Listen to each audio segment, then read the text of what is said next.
La lucha espiritual es una realidad para cada uno de nosotros. Y en aquella oportunidad, cuando leímos allí algunos pasajes, especialmente en el capítulo número 1, vimos algunas condiciones que se dieron para que Josué fuese realmente el hombre al cual Dios llamó para continuar con la tarea. Pero lo que quedó bien claro es que el libro de Josué es un excelente manual para comprender la forma en que Dios trabaja con relación a la tarea de avance, la oposición que siempre está presente y nos va dejando algunos principios espirituales para aplicar en nuestra vida, porque en definitiva, cuando el Señor dijo que las puertas del Hades no habrán de prevalecer contra la iglesia, lo que está diciendo es que la iglesia es una fuerza de avance, pero que siempre ante todo avance existe una resistencia y una oposición. Y en el plano espiritual, tanto a nivel de la iglesia local, tanto a nivel de la iglesia en el mundo, ¿sí? Sin número, sin nombre, sin rostro, sino la iglesia como tal, pero también en el plano personal, nuestra casa, nuestra vida. La lucha espiritual es una realidad con la cual tenemos que convivir todos los días de nuestra vida, toda nuestra vida, hasta que el Señor nos llame a su presencia o nos venga a buscar. Han pasado casi 2 meses desde aquel mensaje del mes de febrero. La pregunta es, ¿hemos tenido lucha espiritual? ¿Hemos pasado por circunstancias en donde identificamos claramente de que ha existido una oposición? Como sabemos, la oposición puede surgir de nuestra propia carne también y ahí se presenta una lucha espiritual. Como todos sabemos, nuestra carne es el ámbito ideal para que se manifieste el viejo hombre que tiene que morir cada día. Y nuestra carne es el ámbito ideal para que Él se manifieste y se manifieste a través de todo aquello que se opone a Dios. Y es también una lucha espiritual. Muchas veces esa lucha espiritual no todos la ven, es personal, es adentro, es en la mente, es en el alma, es en las decisiones, es en nuestro corazón. Y muchas veces esa lucha no se ve, otras veces sí se manifiesta. Y también está la lucha espiritual que tenemos a nivel relación con este mundo, en donde el Señor, si hubiese querido, nos hubiese sacado, nos hubiese trasladado directamente a la gloria después de ser convertidos. Y sin embargo, para el Señor era importante que sus discípulos, los que hemos creído en Él, permanezcamos en este mundo hasta que... Porque es nada más y nada menos la forma de mostrarle a aquellos que aún no han creído de que sí es posible en Cristo la victoria. Y aunque muchos pensemos que no, también es posible la victoria diaria. También es posible. Quizás nosotros podamos pensar en términos de victoria semanalmente, mensualmente, cada 2 o 3 meses, tener esa noción de que, estoy venciendo. Pero la verdad es que Dios sí nos deja herramientas para que nuestra victoria sea diaria. Entonces, partimos de la premisa de que por lo menos todos los que estamos aquí presentes en esta noche, en estos 2 meses, hemos tenido lucha espiritual, ¿verdad? Sí que la hemos tenido. Yo quisiera que avancemos sobre este tema y les invito a que leamos 3 pasajes distintos en el libro de Josué que nos van a dar 3 conceptos que nos seguirán ayudando en esto que es precisamente la lucha espiritual. El primero de ellos se encuentra en Josué 1, versículo 10 al 14, y dice lo siguiente, Josué 1, 10 al 14. Y Josué mandó a los oficiales del pueblo diciendo, pasad por en medio del campamento y mandad al pueblo diciendo, preparaos comida, porque dentro de 3 días pasaréis el Jordán para entrar a poseer la tierra que Jehová vuestro Dios os da en posesión. También habló Josué a los rubenitas y gaditas y a la media tribu de Manasés, diciendo, acordaos de la palabra que Moisés, siervo de Jehová, os mandó diciendo, Jehová vuestro Dios os ha dado reposo y os ha dado esta tierra. Esto quiere decir que estas 2 tribus y media no cruzaron el Jordán, sino que Dios les dio territorio al este del río Jordán y no cruzaron a poseer la tierra prometida. Ellos ya estaban establecidos y quedarían establecidos allí en ese lugar.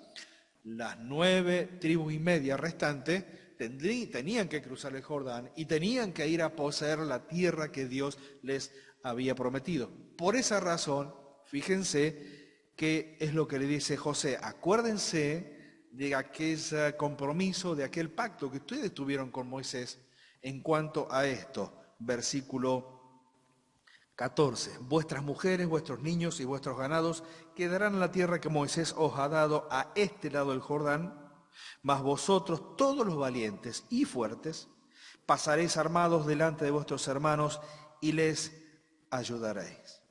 Y les ayudaréis. Hasta aquí la lectura. Vamos a Josué, capítulo 2, versículo 1. Josué, hijo de Nun, envió desde Sittim 2 espías secretamente, diciéndoles: andad, reconoced la tierra y a Jericó. Y ellos fueron y entraron en casa de una ramera que se llamaba Rahab y posaron allí. Versículo 8. Antes que ellos se durmiesen, los 2 espías en la casa de Rahab la ramera, ella subió al terrado, o al techo, o a la terraza, y les dijo: sé que Jehová, estas palabras que ella las tiene que haber pensado muy bien, pero a la vez era un cúmulo de información importantes para estos 2 hombres.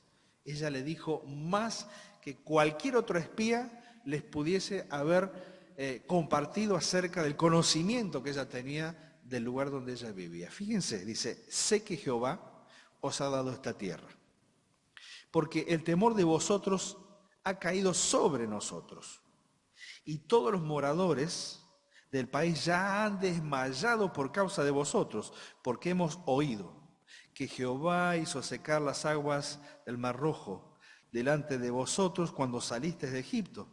Y lo que habéis hecho a los 2 reyes de los amorreos que estaban al otro lado del Jordán, a Sehón y a Og, a los cuales habéis destruido. Verso 11. Oyendo esto, ha desmayado nuestro corazón, ni ha quedado más aliento en hombre alguno por causa de vosotros, porque Jehová, vuestro Dios, es Dios arriba en los cielos y abajo en la tierra.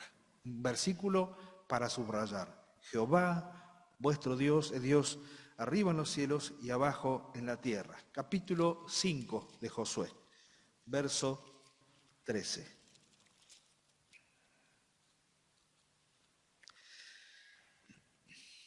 Estando Josué cerca de Jericó, alzó sus ojos y vio un varón que estaba delante de él, el cual tenía una espada desenvainada en su mano.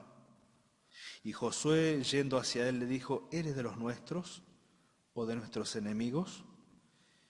Y el varón respondió: no, mas como príncipe del ejército de Jehová he venido ahora. Entonces Josué, postrándose sobre su rostro en tierra, le adoró y le dijo: ¿qué dice mi señor a su siervo? Y el príncipe del ejército de Jehová respondió a Josué: quita el calzado de tus pies, porque el lugar donde estás es santo. Y Josué así lo hizo. 3 porciones que adelantan bastante la historia de Josué con relación a la conquista de la tierra prometida. Todos estamos, sin duda, involucrados en una lucha espiritual. Efesios capítulo 6, verso 12 nos dice que todos estamos involucrados en una lucha que no tiene que ver con carne, es decir, corporal, porque la lucha no es contra las personas, sino contra ese gigante que está detrás de las voluntades de las personas de este mundo, huestes de maldad, huestes espirituales de maldad. A veces cuando surge algún problema, alguna oposición con un vecino, con una vecina que se enoja, que se queja por el estacionamiento, porque qué raro que no se hayan quejado por la luz fuerte ahora que ya va a llegar, ¿sí?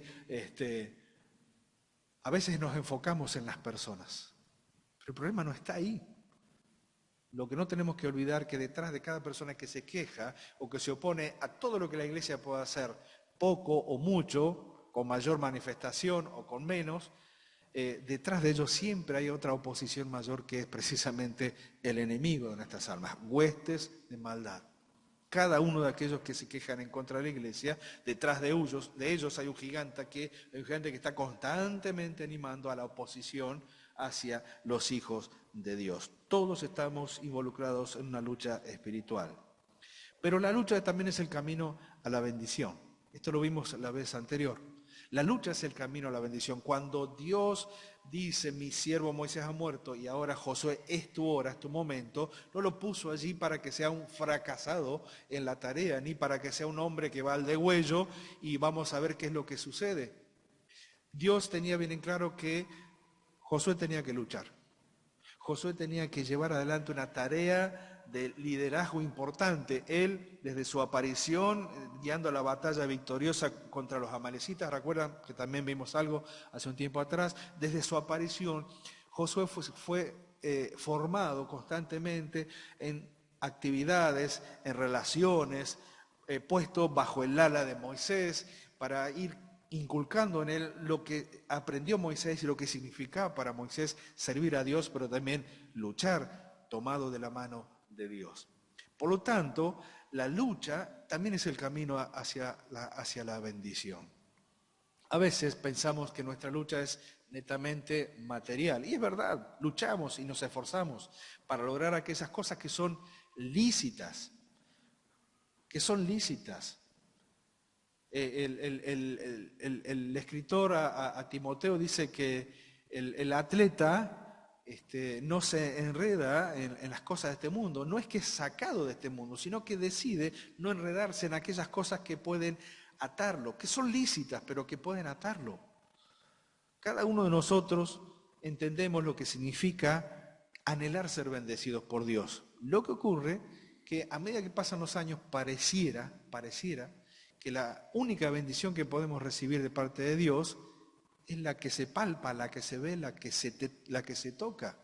Pareciera que la bendición de Dios tenemos que medirla en términos de ladrillos, en términos de posesiones, en términos de bienes. Y nunca tenemos que olvidar que esas son nada más y nada menos que las añadiduras ya prometidas por Él. Y puede ser que tengamos muy poco, pero en definitiva tener a Dios es tenerlo a todo. Es tener absolutamente todo. ¿Saben una cosa? Decir esto también significa una prueba, porque en definitiva cuando nosotros le decimos que sí a esto, bueno, quizás el Señor nos pruebe en esta lucha espiritual para ver cuánto de lo que expresamos tiene cabido lugar en nuestro corazón para Él. Muchas veces no queremos plantarle cara al pecado o a aquellas cosas, tal como escuchamos en el último mensaje que nos compartió Osvaldo, ¿sí? El pecado ¿se acuerdan? Empieza con A, pecado de Acán, ¿sí? Algo tan simple como guardar, ¿quién se iba a enterar? Bueno, todo eso trajo una grave consecuencia, no solamente para él, sino también para toda su familia y la disciplina que tuvieron que sufrir a causa de esto, pero también la derrota que esto significó para el pueblo de Israel, las consecuencias para el pueblo y cómo todo el campamento se tuvo que parar y detener por las consecuencias del pecado de un solo hombre. Muchas veces no queremos plantarle cara al pecado y tampoco queremos esta lucha espiritual, y la verdad que estas dos cuestiones lo único que hacen es detenernos en el desierto y no avanzar. Detenernos en el desierto de nuestra vida y no avanzar, y no avanzar, y no avanzar, y mantenernos en un constante estado de insatisfacción. Yo siempre pienso que cuando uno se siente insatisfecho por aquellas cosas que le rodean, es nada más y nada menos que la profunda insatisfacción espiritual por no haber logrado ese propósito que Dios nos da por delante de que Él sea el todo para nosotros a pesar de las circunstancias. Cuando uno reprueba constantemente esta lección y se va llenando una insatisfacción, es nada más y nada menos que una insatisfacción espiritual y que solamente puede ser remediada o podemos ser librados de eso cuando decimos, bueno, Dios es el todo para mí, mi vida está en sus manos y si el Señor permite que vengan luchas y pruebas, tengo que aprender y comprender que con Él sí puedo, sí se puede. No nos olvidemos que Dios no llamó a Josué para que sea un fracasado en la tarea. No lo llamó para mandarlo a degüello, total, puedo levantar más. No, Dios lo llamó a Josué para que haga una tarea, pero para que sea victorioso, porque el pueblo necesitaba ese tipo y esa calidad de liderazgo. Josué tuvo que aprender también que, en primer lugar, él no iba a ir solo, porque aprendió que Dios se comprometió con la tarea y se comprometió con el trabajo que tenía que hacer. Levántate, pasa este Jordán, tú y todo este pueblo, yo los he entregado, como le había dicho Moisés, todo lugar que pisara la planta de vuestro pie. Dios se comprometió con ellos en esto de ir a la guerra. La lucha espiritual tiene garantía de victoria. Tiene garantía de victoria. Si no, sería una pérdida de tiempo plantear lo que estamos planteando hoy. Si no supiéramos que cada una de estas luchas tienen una garantía de victoria, entonces seríamos personas que vamos sin ningún rumbo, sin saber qué va a ser de nosotros el día a día. Pero Dios ha prometido ayudarnos para que en cada dificultad podamos tener esa victoria que sin duda alimenta nuestra vida espiritual y nos hace enfocar mucho más nuestra relación con Él y nuestra fe en Él, porque Él así lo ha prometido. Aquella frase tan remanida que la podemos leer en una remera, en un afiche, somos más que vencedores, pareciera que es solamente para algunos. Pareciera que es solamente para aquellos que han logrado ciertas cosas a las cuales yo no puedo acceder. Y vuelvo a decir, no tiene nada que ver con lo material, tiene que ver netamente con lo espiritual. Al final les voy a contar una pequeña historia de lo que significa ser un vencedor espiritual, que la leí, no la conocía completamente y ustedes la van a identificar pronto. Y si no, les invito a que busquen los libros de este hombre que escribió, ¿sí? La lucha espiritual tiene garantía de victoria, pero tiene condiciones que tienen que ver con la palabra de Dios. Josué ya había aprendido acerca de los verbos y las acciones que Dios le había dado en Josué 1, 2 al 8.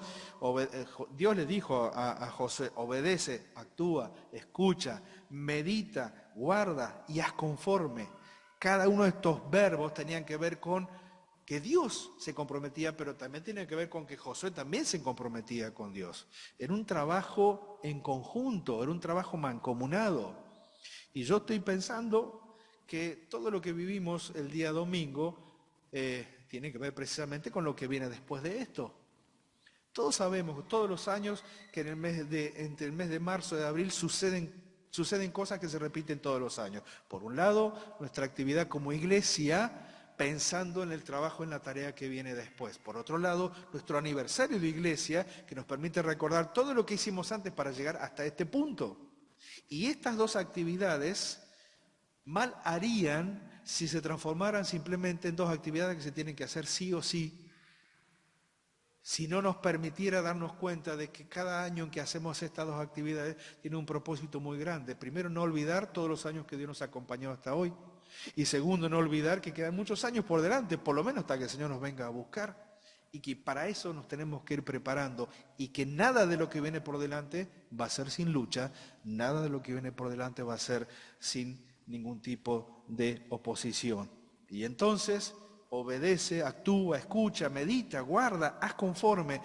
Josué, haz todo esto. Son verbos para nosotros también. Son verbos para nuestra acción o quizás para nuestra inacción. Son verbos motivadores porque vienen directamente del labio, de la boca de Dios. Dios se lo dijo así a Josué y Dios nos lo dice también a nosotros. Ahora,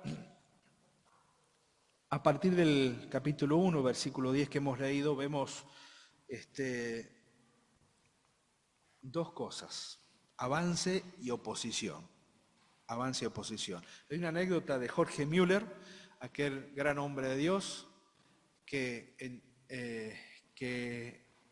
en Inglaterra llevó adelante una gran tarea de cuidado de niños, un hombre de fe que sin medios propios, personales, económicos o materiales, llevó adelante una inmensa obra con sus orfanatos para cuidar a miles y miles de niños.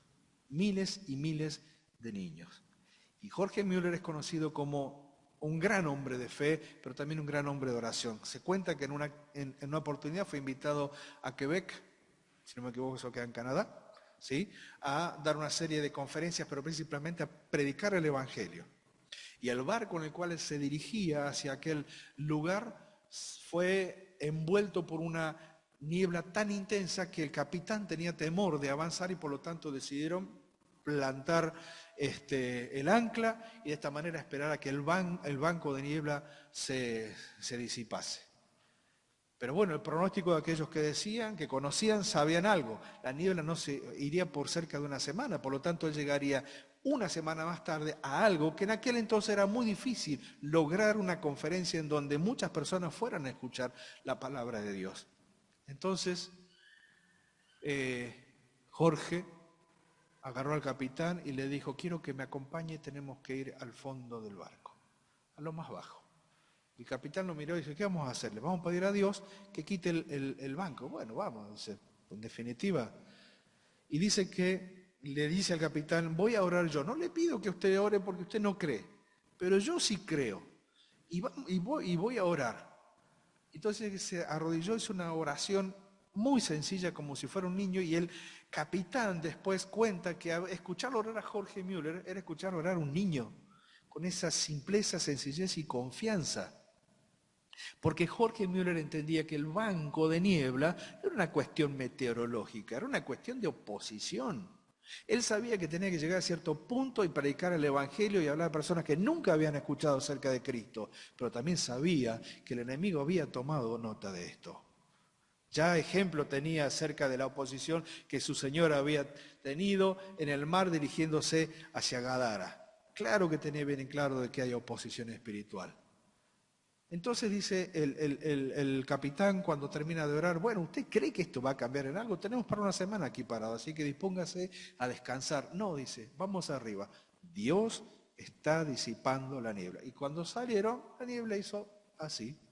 Y pudo llegar a tiempo para, en la ciudad de Quebec, predicar el Evangelio y ver el fruto de aquello para lo cual había sido convocado. Oposición, por supuesto. Y a veces pienso yo en todas las veces en que yo desisto ante la primera oposición, personal, grupal, propia, ante compromisos asumidos delante de Dios y yo desisto rápidamente. Y me olvido que la primera herramienta que Dios me otorgó para hacer frente a la oposición es la oración. Es la oración. Por lo tanto, antes de lanzarnos a una lucha espiritual, lo primero que tenemos que saber es un par de cosas. Un par de cosas. Primero, evaluar el compromiso personal y entender que la lucha espiritual no es un juego, que es una realidad de todos los días. Cuando uno va comprendiendo estas dos cosas y nos comprometemos al hecho de saber que Dios puede llevarnos a involucrarnos en situaciones difíciles, entonces ahí maduramos y ya deja de ser un juego, es una realidad. Y eso nos lleva a la vez a evaluar hasta qué punto estoy dispuesto a comprometerme en la campaña a la cual Dios me ha o nos ha llamado. Miren, en el primer viaje misionero en la historia, Pablo y Bernabé se llevan a un joven que se llamaba, ¿se acuerdan? Juan Marcos. Juan Marcos. Con todo el ánimo, con todo el ímpetu, con todas las ganas, con todo lo que significaba la aventura de ir a otros lugares a llevar el Evangelio. Pero nos dice la historia que en algún momento Juan Marcos o evaluó mal el costo, o se dio cuenta de que la tarea no era para él, o la oposición comenzó a ser de tal forma o de tal intensidad para la cual no estaba preparado. El hecho es que él no evaluó el compromiso personal a la hora de seguir adelante con lo cual él se había comprometido. No nos olvidemos que Pedro en algún momento levanta su voz delante de todos aquellos que lo conocían, pero principalmente delante del Señor, le dice, aunque todos te nieguen, yo no. Aunque todos te nieguen, yo no. Y sin embargo, poquito tiempo después, fue el que lo negó 3 veces. Es decir, no evaluó su compromiso personal. Se animó por las circunstancias, se animó por la novedad, se animó porque estaba el Señor allí. Juan Marcos se animó porque iba con su tío Bernabé. Juan Marcos se animó porque tenía tremenda figura como Pablo de la cual podía aprender. Pero llegado el momento de la oposición, tanto uno como el otro no evaluaron su compromiso personal y se quedaron en el camino o volvieron atrás. Por lo tanto, siempre tenemos que evaluar.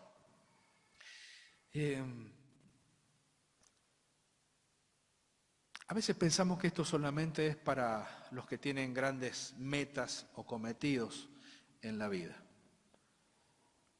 Que para aquello pequeño, nada es pequeño bajo los ojos de Dios y se hace de acuerdo a las condiciones por Dios establecidas y se hace con amor, con corazón y con compromiso.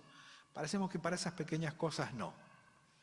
Y veía la lista de actividades de la actividad de escuela dominical y todos aquellos hermanos que se han comprometido de una forma o de otra en esa lista, y veía actividades tan simples o tan sencillas, ¿no? Y tan cotidianas para nosotros como lavar una taza, limpiar el baño, preparar las sillas, limpiar el salón, los que han aprendido con el tema de multimedia, y así, tareas en conjunto. Y pareciera que son cosas pequeñas porque hace años que las venimos haciendo, ¿verdad? Si ustedes, la gran mayoría que están aquí, no vieron lo que era hacer esas tareas, por lo menos el primer año, cuando teníamos que trasladar las sillas, las tazas, todo, la noche, llevarlo de vuelta a casa, al otro día llevarlo, y así, durante un año. Bueno, eran otros ímpetus y había un compromiso. El problema está en cuando nos olvidamos que cuando hacemos y evaluamos el compromiso personal, no hay tareas pequeñas. Todo lo que el Señor nos ha llamado a hacer es para Él. Y yo tengo que evaluar mi compromiso personal en lo que se ve y también en lo que no se ve, en lo que los hermanos y la iglesia ven y lo que los hermanos y la iglesia no ven.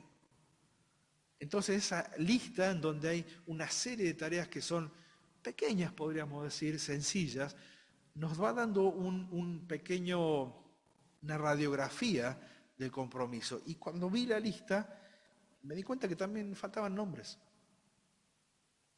que faltaban hermanos, que faltan hermanas.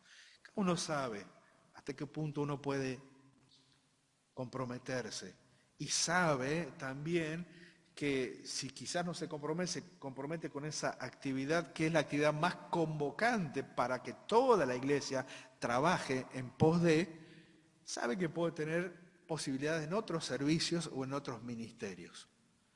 El punto está cuando uno no está en nada. Porque puede ser que yo diga, mira, este año, por X razones, no voy a estar en la escuela dominical, pero sí me comprometo con esto y con aquello. El problema está cuando no me comprometo con esta actividad, que es la más convocante de todas, que es la actividad de la escuela dominical, y después no me comprometo con absolutamente nada. Quiere decir que evalúo mi compromiso personal y decido decir que no. Y eso es un grave problema. Para la vida espiritual, pero también para la vida de la iglesia. Para mi vida personal, pero también para la vida de la iglesia. 2 tribus y media se quedaron de aquel lado porque así se lo pidieron a Moisés y así Moisés accedió y les concedió. Al este del Jordán estaban estas 2 tribus y media y las 9 y media restantes tenían que ir. Y entonces, cuando Josué llamó a cruzar el Jordán, los llamó a que no se olviden de ese compromiso. Y le dicen, sus hermanos tienen que ir a poseer. No se olviden que ustedes no dejan de ser hermanos. Y no se olviden que ustedes pertenecen al mismo pueblo, a la misma nación. Y aunque están comprometidos en esta franja y en esta tarea, los que tienen que ir a poseer, es decir, ellos no tuvieron ni que pelear, ni que luchar, ni que enfrentarse a nadie, solamente tuvieron que asentarse en ese lugar y llevar adelante su vida. Pero no se olviden que queda todavía hermanos que van a pelear, que van a luchar, que tienen que asentarse, que tienen que ubicarse y que tienen que enfrentarse con una gran oposición. ¿Qué les pidió? Peleen con ellos. No los dejen solos. Trabajen, sirvan. Sus familias están a resguardo. Ellos tienen que llevar a su familia hacia el peligro. Por lo tanto, no se olviden de su compromiso. Las 9 tribus y media se estaban jugando la vida. Las 2 tribus y media ya tenían su vida resuelta. Pero Dios les dice, siguen perteneciendo al mismo pueblo. Vayan, ayuden y comprométanse con ellos. En esto de el compromiso personal y en la lucha espiritual, y en cuanto a la lucha espiritual de la iglesia, estamos todos comprometidos en la misma tarea. Para dar la batalla espiritual, uno tiene que evaluarse. Uno tiene que evaluarse.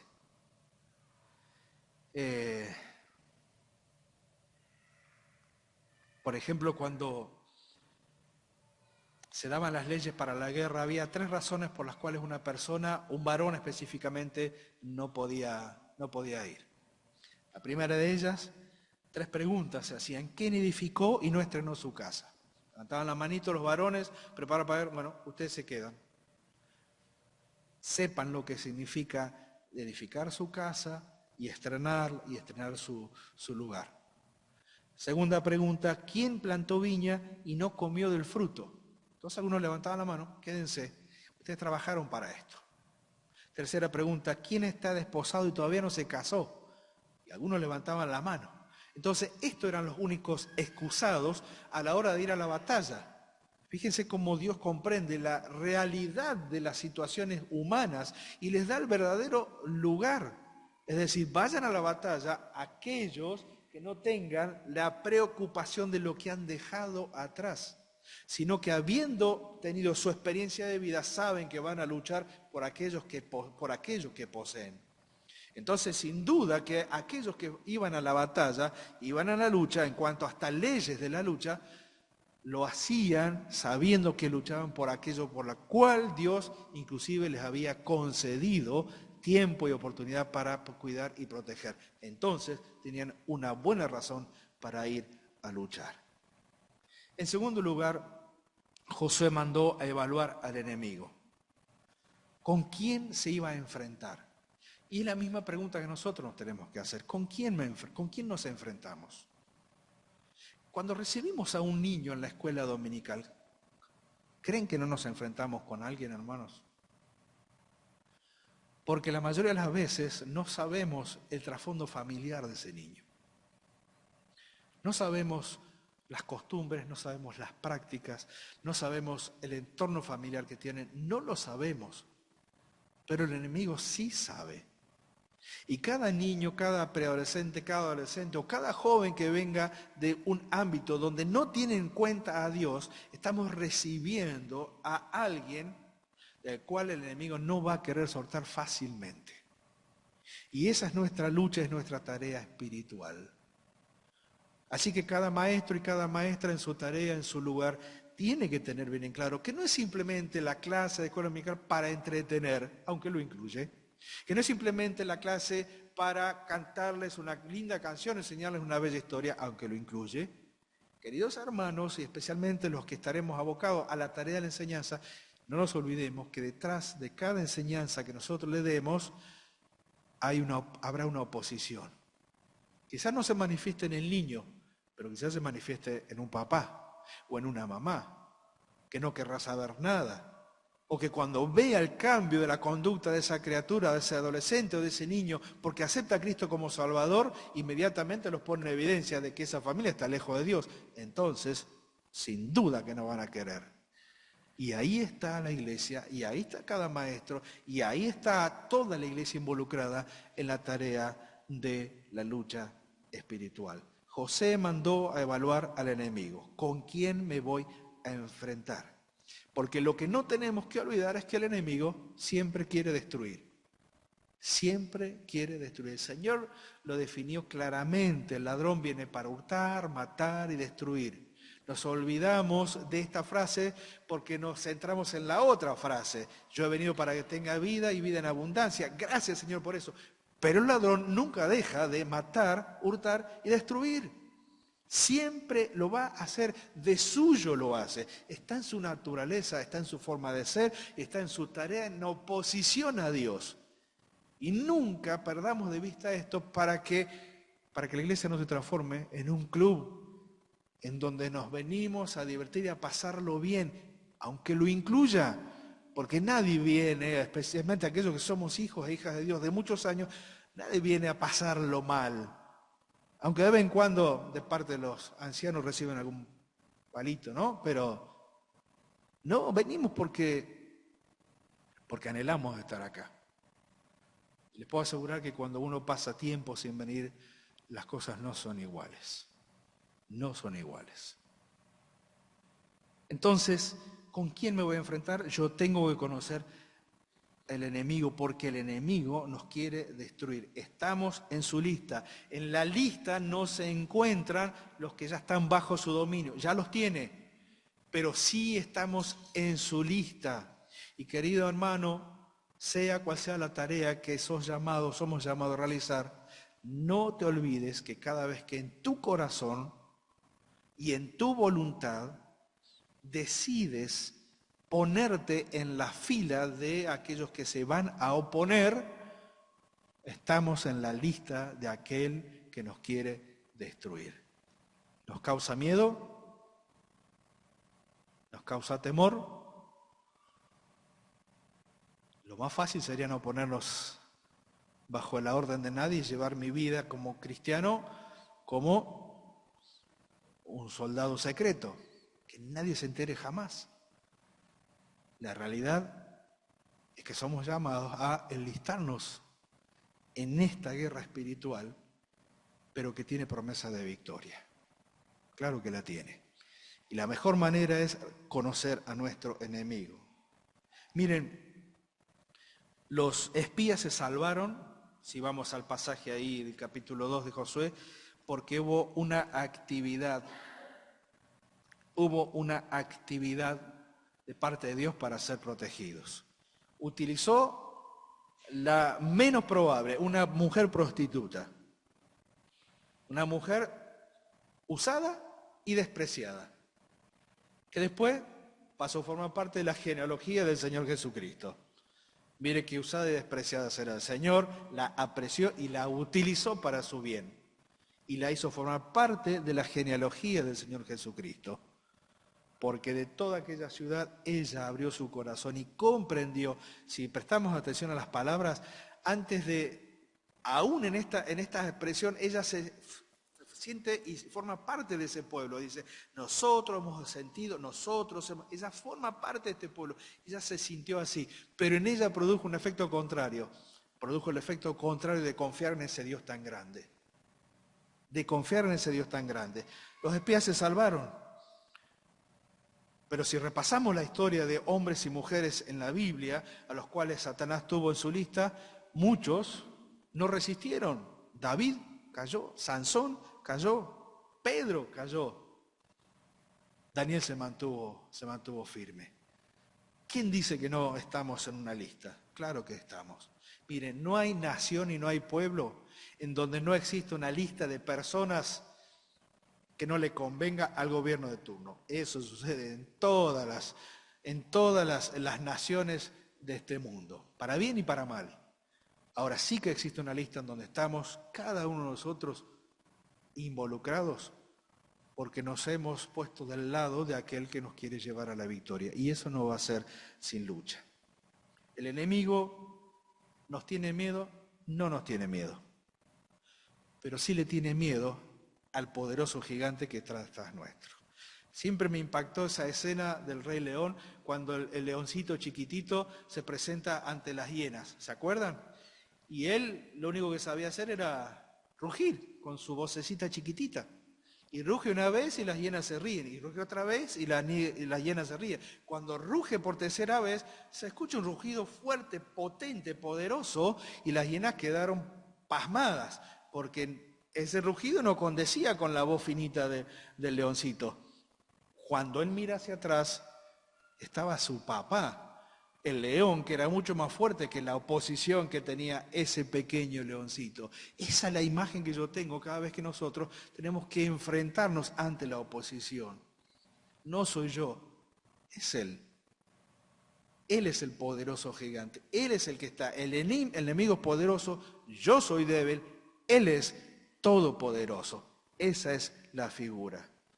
Ahora, para ir terminando, una cosa que no podemos perder de vista es que el enemigo está bien informado. ¿Prestaron atención?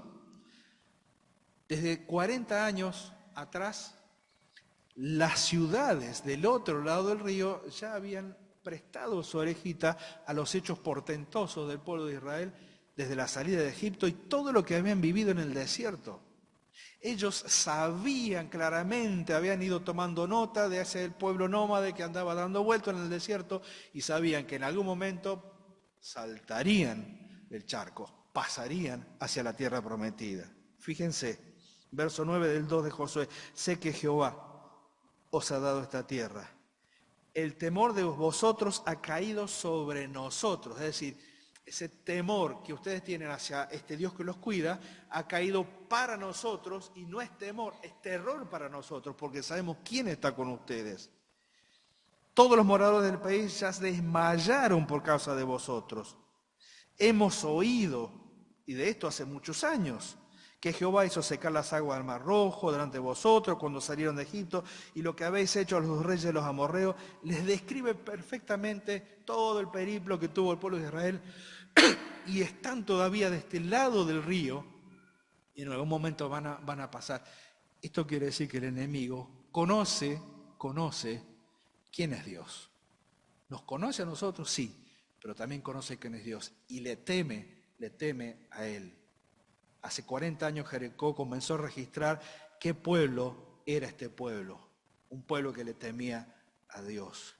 En Mateo 8:28 nos encontramos, no lo busquemos, pero rápidamente nos encontramos con estas palabras que se las dicen al Señor Jesucristo. ¿Qué tienes contra nosotros? ¿Quién dijo estas palabras? ¿Se acuerdan? Los demonios. Ellos ya reconocían que aquel que se había plantado para salvar a ese hombre era el Hijo de Dios. Tuvieron que pasar 8 capítulos para que Pedro diga, tú eres el Cristo, el Hijo del Dios viviente. Los demonios lo sabían antes. Los demonios lo sabían antes, siempre lo supieron, porque ellos siempre reconocieron al que tenía poder y autoridad. Y aquel que declaró 8 capítulos después, en el capítulo 16, cuando Pedro hace esta declaración, tú eres el Cristo, el Hijo del Dios viviente, esto no lo salvó esta declaración verbal, y que fue una declaración que le fue dada por el Padre para que lo diga delante de los demás, no lo salvó de su caída. No lo salvó de su caída. Eso quiere decir que no tiene mucho que ver con lo que yo diga, sino cómo me afirme con lo que yo estoy diciendo. El punto es que los enemigos de Dios lo conocen primero a Él y le temen a Él. Lo interesante es que cuando nos vean a nosotros, aunque no nos teman a nosotros, sepan que somos pequeños quizás nuestras fuerzas, pero respaldados por un Dios grande que nos quiere llevar a la victoria. Por último, ¿cuál es la fuerza de Dios? Vamos a capítulo 5 rápidamente. ¿Cuál es la fuerza de Dios? Nos dice que un día antes de la toma de Jericó, unos días antes, Josué sale al campo, posiblemente tratando de comprender la voluntad de Dios. Para esto ya habían sido circuncidados aquellos que habían pasado y no habían sido circuncidados, es decir, los descendientes de los que murieron en el desierto. Y era lógico que fuera así, porque la circuncisión para un niño de 8 días es una cosa, para un varón grande de muchos años es otra. La circuncisión para una persona mayor tenía dos señales, una de confianza en Dios, pero también de humillación. Es decir, la circuncisión humillaba a la persona en su cuerpo, pero la ponía en perspectiva porque era un mandato de Dios. Y dice que después de eso, ¿qué hicieron? ¿Participaron de qué? De la Pascua. Entonces, ahora sí estaban en condiciones, porque Dios esperó hasta que se recuperaran físicamente de la circuncisión, y después de participar de la Pascua ya estaban en condiciones de ir a luchar. Estaban listos. Pero Josué, como buen estratega, se fue solo a pensar, a meditar en toda la situación. Y dice que cuando estaba en esa situación, alzó sus ojos y vio un varón que estaba delante de él, el cual tenía una espada desenvainada en su mano. Una espada desenvainada. Ningún luchador desenvaina una espada porque sí. Si la desenvaina es porque está listo para ir a pelear. Está listo para la batalla. Y entonces él pregunta, ¿eres de los nuestros o de nuestros enemigos? Y entonces le dice, no, mas como príncipe del ejército de Jehová he venido ahora. Y Josué entendió claramente quién estaba allí. Esto es una figura, una presencia anticipada de quién. Del Señor Jesucristo. ¿Sí? Es una aparición anticipada del Señor Jesucristo antes de encarnarse en este mundo, en el nacimiento virginal. Y 3 veces en la Escritura aparece este varón. 3 veces en la Escritura. La primera vez en Números, ¿se acuerdan? Balac y Balaam, el enemigo de Israel que contrata a Balaam para que maldiga al pueblo de Israel. Es el varón el que detiene esto. Y lo interesante es que el pueblo ignoraba que Dios los estaba defendiendo. O sea, el pueblo estaba en sus quehaceres. Balac estaba contratando a Balaam. Y es el varón de Dios el cual los defiende de la actividad de este rey enemigo. En este caso es distinto porque aquí Josué sabe que Dios está con él. Lo sabe. Esta es la segunda vez que se presenta. La tercera vez no fue para victoria, sino que fue para castigo, luego que David censa al pueblo. Y Dios le da 3 opciones en cuanto a castigo. Y era tal la mortandad, que uno se preguntan por qué, y es que posiblemente después del censo, muchos del pueblo de Israel se sintieron muy orgullosos de la cantidad de hombres para la guerra y preparados, y Dios dice, no es así. Y cuando se presenta en esa oportunidad el hombre, el varón con la espada desenvainada, fue para castigar el pueblo. Pero en este caso se presenta. Y el pueblo sabía quién estaba con ellos. La pregunta es, finalmente, antes de terminar, ¿lo sabemos nosotros? ¿Lo sabemos? ¿O nos hemos acostumbrado a vivir la iglesia a medida que pasa el tiempo y hasta que el Señor nos venga a buscar? ¿Lo sabemos? No perdamos de vista, hermanos, de que estamos en una lucha espiritual. Pero prefiero 1000 veces ser ese leoncito que apenas tiene voz para rugir, pero que sabe que detrás de él está su Padre poderoso para cuidarlo y protegerlo y para llevarlo a una victoria que no será del leoncito, sino de ese Padre que estaba atrás y que lo llevó a correr a sus enemigos. En el siglo XVI, un hombre, hijo de un ojalatero, que se casó con una mujer muy piadosa. Y esta mujer piadosa, al morir su padre, recibió solamente de herencia un libro, una Biblia. Y cuando recibe de herencia esta Biblia, él comienza a leer. Y cuando comienza a leer se da cuenta su necesidad de un Salvador. Y acepta a Cristo como Salvador. Y entonces dedica su vida y su tiempo a estudiar, leer la Biblia y comienza a predicar el Evangelio. Pero esto molestaba y ofendía a los legalistas de turno. Y entonces trataron de muchas maneras de coartar su predicación. una de sus hijas era ciega. Y lo acusaban inclusive de relaciones incestuosas o que sus hijos eran producto de relaciones de su mujer con otro. Trataron de difamarlo de muchas maneras hasta que finalmente lo llevaron a la cárcel. Y él, en la cárcel, lo motivaban constantemente a que reniegue de lo que estaba diciendo porque la iglesia de la época estaba enseñando otras cosas, entonces iba a contramano de lo que la escritura decía. Y él decía, yo no puedo dejar de hacer esto, nunca voy a dejar de hablar acerca de mi Salvador. Pasaron 12 años y finalmente quedó en libertad.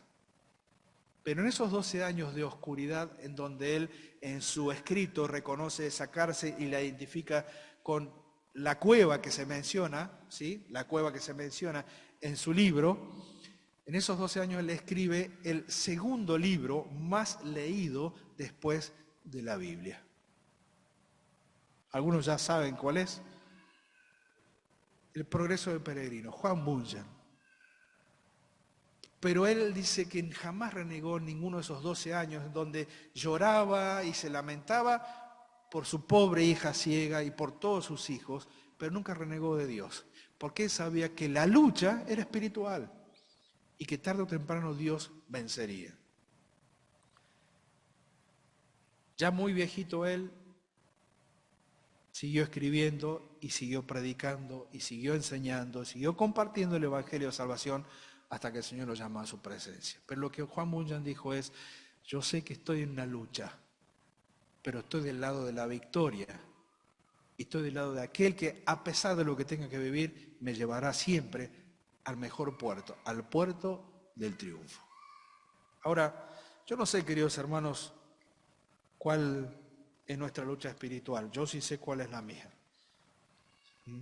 Yo sí sé cuál es la mía. Hay un pasaje de Oseas 7:9, en donde habla del pueblo de Israel y dice, se puso viejo y no se enteró, se puso canoso y no se dio cuenta, y yo creo que es la peor condición que cuando uno no se da cuenta de lo que le pasa.